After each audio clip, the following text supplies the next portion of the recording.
Nous pensons savoir ce que c'est qu'une ville. Mais comment la représenter en une image sans tomber dans le piège du cliché ou de l'anecdote ? La ville est une somme. C'est un réseau de rues et d'immeubles dont on n'aperçoit que la surface. C'est une accumulation de visages, aussi innombrables qu'anonymes. Mais comment évoquer tout cela à la fois, la part de mystère et les mouvements invisibles ?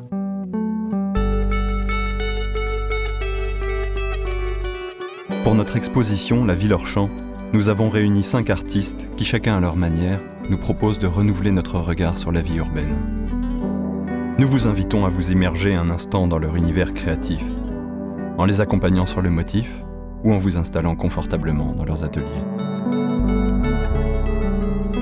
Certains évoquent le moment charnière où les cités sortent de terre. D'autres arpentent leurs frontières pour en souligner l'expansion. Tous recherchent ces rythmes ou ces formes caractéristiques et dévoilent avec poésie la face cachée des villes.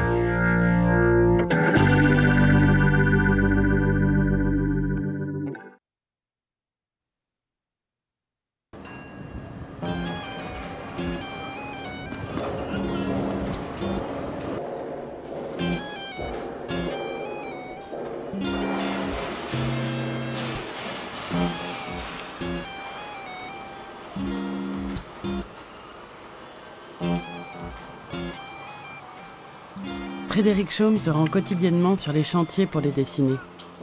Ses croquis, à l'encre ou à l'aquarelle, sont fougueux et spontanés. Ils montrent la naissance des métropoles et le travail titanesque qu'elles impliquent. Hommage aux ouvriers qui construisent la ville, et puis avec la ville, les habitants. On n'en parle pas beaucoup. On parle beaucoup du bâtiment qui est fini. On parle de l'architecte qui a fait le bâtiment. Mais ce moment-là, il est précieux dans une ville.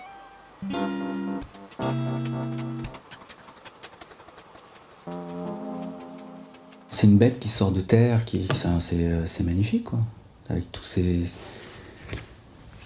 les rues, là, ces insectes là, qui viennent se greffer, qui détruisent, qui refont, comme une dentelle.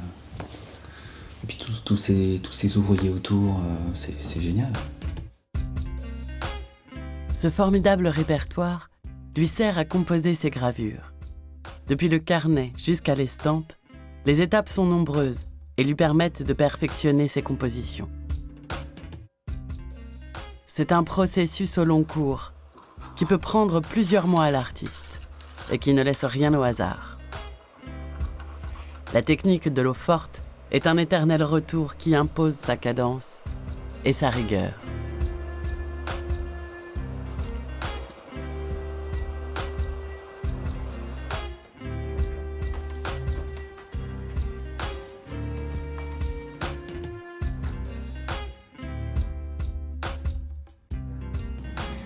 Je voulais passer du temps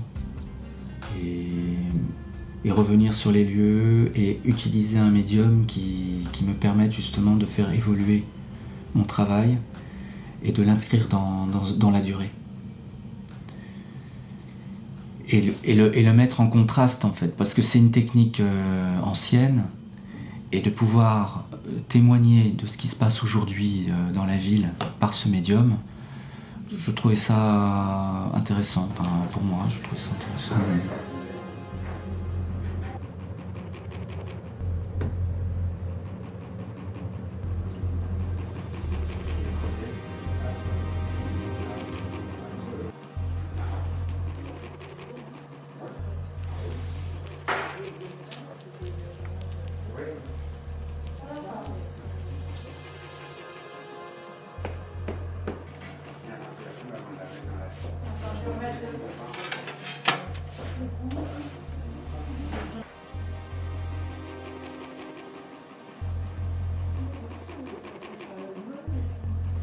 Ce travail, manuel, rapproche l'artiste de son sujet. Frédéric Chaume considère son œuvre comme une édification et il conçoit le travail des ouvriers comme une œuvre d'art. Enfin, je tente de me rapprocher des ouvriers. de la matière qu'ils utilisent. Tout ce qui est autour du béton et de tous les ustensiles et les outils qu'ils utilisent. Enfin, il y a de la poussière, il y a des imperfections. Il y a un bâtiment quand il commence à être tout en façade, tout propre, je commence à m'en éloigner en fait. Tu passes à autre chose. C'est ça, je passe à autre chose. Ouais.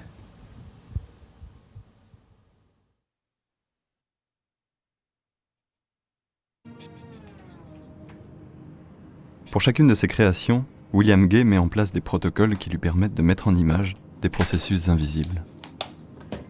La série Phagocytose met en scène le phénomène d'urbanisation. Elle confronte la campagne et la ville, le passé et l'avenir. Finalement, moi, ce qui m'a intéressé, c'était de marcher à la frontière, et essayer de deviner où elle se situait. Parce que je dis située parce qu'en fait, elle est encore en mouvement, donc elle est constamment en train de s'expandre. Et donc j'ai eu envie de manipuler le miroir parce que j'ai toujours trouvé ça très intéressant. Et donc il y avait de la temporalité dans ma mise en marche, ma mise en circulation. Ensuite une dimension temporelle, puisque l'appareil photographie gère ce paramètre-là, mais il y a aussi toute la dimension temporelle de projection qui se passe au sein de ce miroir, et aussi un autre phénomène qui est celui de la mise au point par exemple. Je fais la mise au point en fait sur ce qu'il y a derrière moi, donc en fait elle se projette dans l'espace. Et ce qui fait qu'en fait, le bâtiment est déjà au loin, d'une certaine manière. La photographie n'est pas un outil anodin pour William Gay. Elle est censée retranscrire la réalité, mais peut être l'objet de toutes sortes de manipulations après la prise de vue. Il choisit donc toujours de mettre en perspective cette subjectivité et de réfléchir sur les mécanismes de représentation.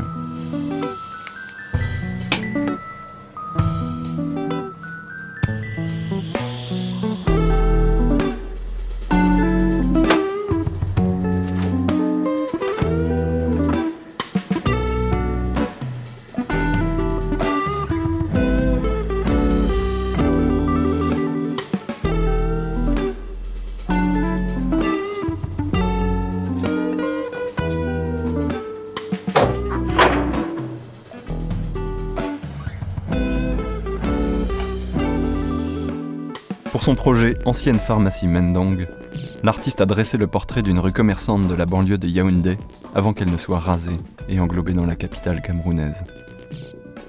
Ces 2000 clichés ont ensuite été recomposés dans un grand collage pour être affichés dans les villes européennes et enrichir un débat sur les modèles d'urbanisation.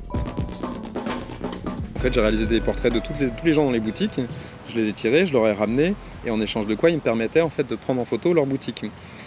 Et pour certaines images dans cette rue-là, s'il n'y a personne devant, c'est parce que la personne a décidé de ne pas être sur l'image. L'absence ou la présence a toujours du sens.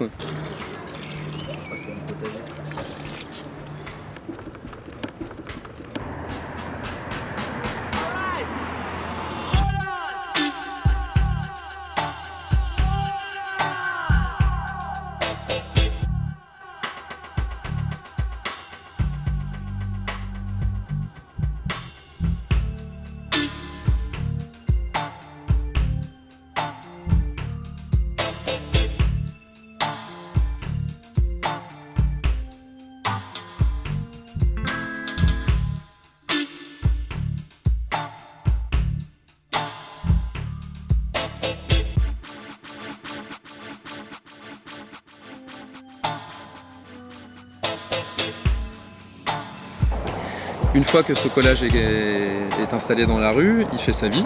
Les gens font ce qu'ils veulent, ils peuvent écrire dessus, ils peuvent l'emporter s'ils veulent.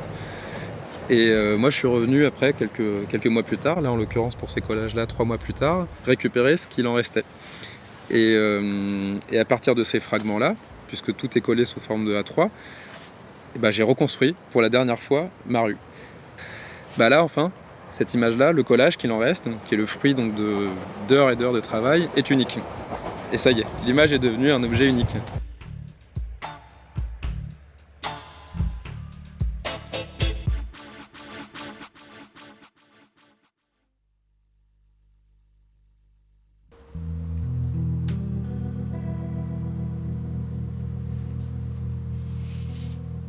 Jean-Marc Planchon est un artiste des lumières nocturnes. Ses peintures à l'encre, de même que son travail photographique, synthétisent les formes pour en révéler la substance. Un rayon de lumière lui suffit pour nous suggérer le contour et la transparence d'une fenêtre, à travers un rideau d'encre de Chine.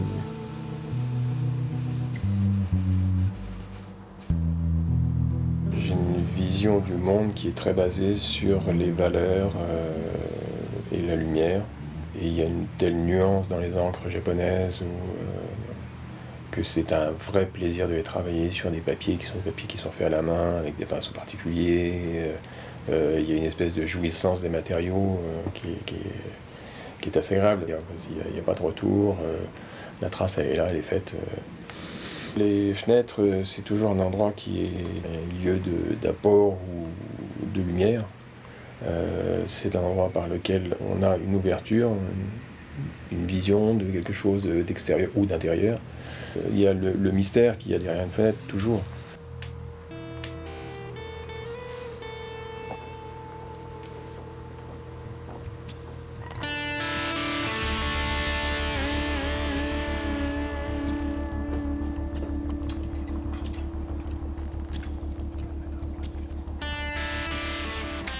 Pour capter toutes les nuances de noir dans l'obscurité, Jean-Marc Planchon photographie en apnée, avec des temps de pause de plusieurs secondes.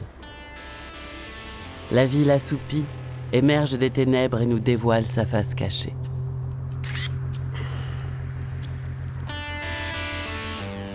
Dans l'idée, c'est d'essayer d'aller dans la vérité de ce que je représente, dans l'essentiel. J'essaye d'évacuer justement tout ce qui peut être anecdotique. Donc pour ça, j'utilise un principe très simple, c'est que je vais au moment où il n'y a pas de lumière, donc le moins possible est révélé, mais l'essentiel est révélé.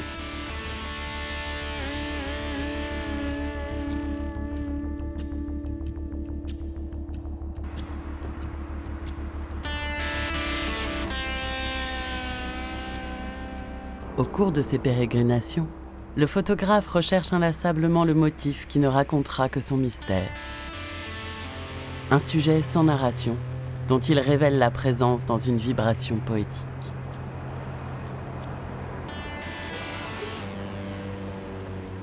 Le cadre urbain est assez compliqué parce qu'il est très riche, il est foisonnant. Donc forcément, je vais plus sur le détail. Donc effectivement, ça sera plus essayer d'avoir un petit bout de petite maison qu'une grande rue très encombrée.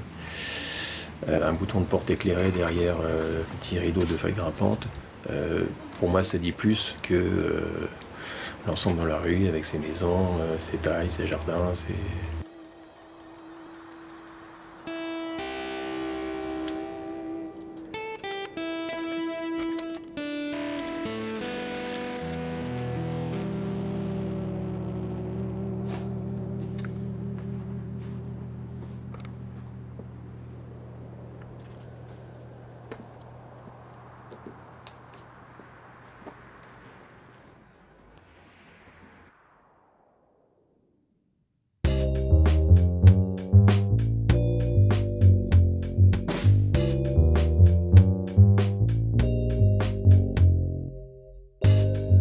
Javier Riaño idéalise la ville sous le prisme de la perfection géométrique.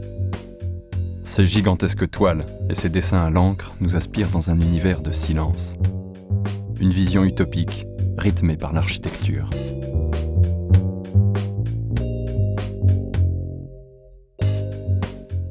Mi proceso pictórico siempre es muy similar y desde hace años estoy trabajando en temas de paisaje urbano, de arquitectura. He ido modificando poco a poco mis formas de trabajar y mis inquietudes y lo he llevado hasta, intentando ser cada vez más escueto.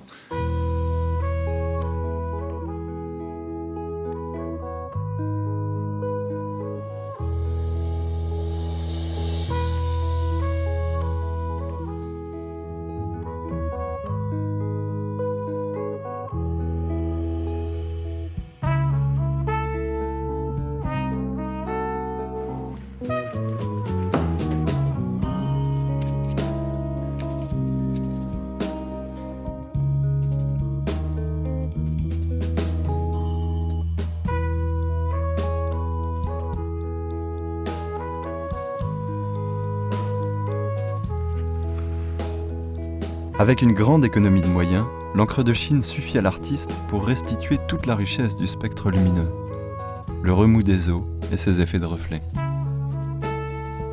Elle lui permet également d'expérimenter des effets de perspective grâce à un ingénieux système de trompe-l'œil. En assemblant 2 couches de papier, séparées de quelques millimètres, il parvient à suggérer la profondeur, dans la cadence d'une colonnade ou dans l'enfilade d'une galerie.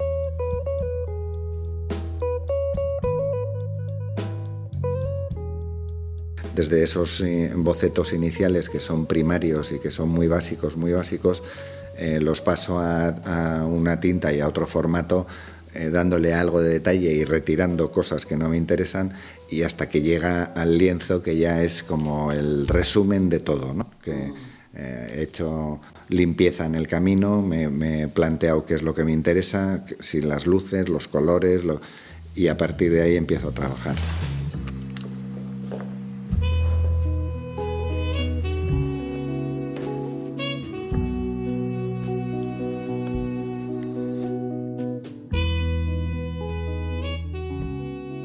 Javier Riaño travaille en glacis, avec une huile très diluée, appliquée sur une toile de lin non préparée.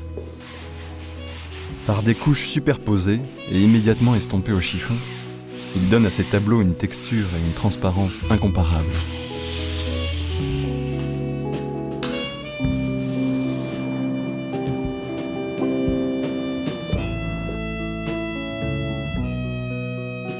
Me baso más en hechos reales, en situaciones reales, pero busco que la arquitectura tenga una armonía, por reflejo, por algo que sea armónico todo, y que aunque la situación o el lugar sea dantesco, porque siempre hay algo que es atractivo, algún contraste de luz, algunas formas, entonces evito todos los detalles, busco exactamente lo que estoy intentando buscar, y luego sobre el boceto voy viendo cómo exagerar esas cosas.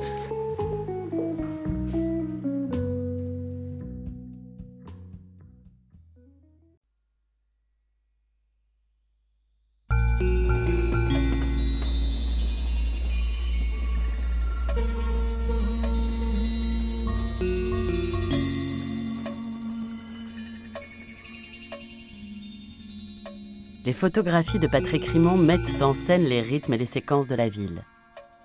Il se laisse inspirer par des détails d'architecture ou des perspectives urbaines. Ces tirages en grand format accordent une monumentalité à des motifs insoupçonnés. Du Japon à Chicago, en passant par Dubaï et Cracovie, il se compose un répertoire de paysages urbains faits de verre et de béton. J'ai une première vision de l'image abstraite, avec des masses, des lumières, des formes, des lignes, des ombres. C'est un travail contemplatif et il y a toujours cette recherche d'harmonie globale. Je compare ça à des jardins zen un peu, où il y a des pierres, il y a des choses qui ont l'air un peu en désordre, et puis finalement il y a quelque chose qui connecte l'ensemble.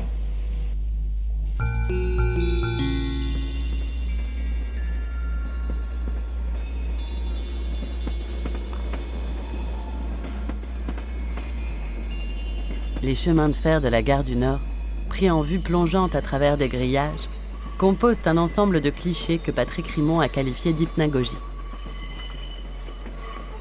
Photographiés avec une pellicule de diapositives périmées, ces rails et ces pylônes apparaissent en couleur froide dans une atmosphère irréelle.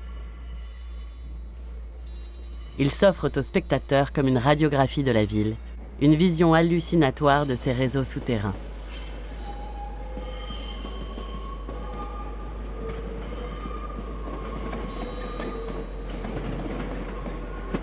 L'hypnagogie, c'est un lieu qui était juste à côté de chez moi, devant lequel je passais tous les jours. Et il m'attirait, j'avais envie de faire quelque chose avec. J'avais une attraction assez forte. Je suis toujours à main levée et ça va assez vite.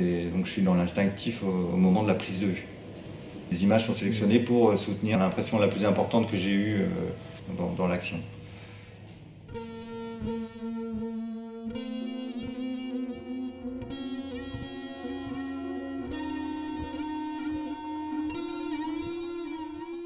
Cette démarche de dépouillement du sujet caractérise l'ensemble de la production de Patrick Rimond. Dans ses portraits comme dans ses paysages, l'artiste cherche à décontextualiser son modèle pour révéler sa nature profonde. Le visage qui n'a pas d'expression, on est obligé d'aller vers les yeux et puis de regarder la personne sans a priori, en fait, sans jugement. L'Aïda, ça veut dire entre, c'est l'espace qui est entre deux personnes. Même globalement, par rapport au paysage, c'est la distance au monde. Et puis il y a l'attention. Pour être au monde, il faut être attentif.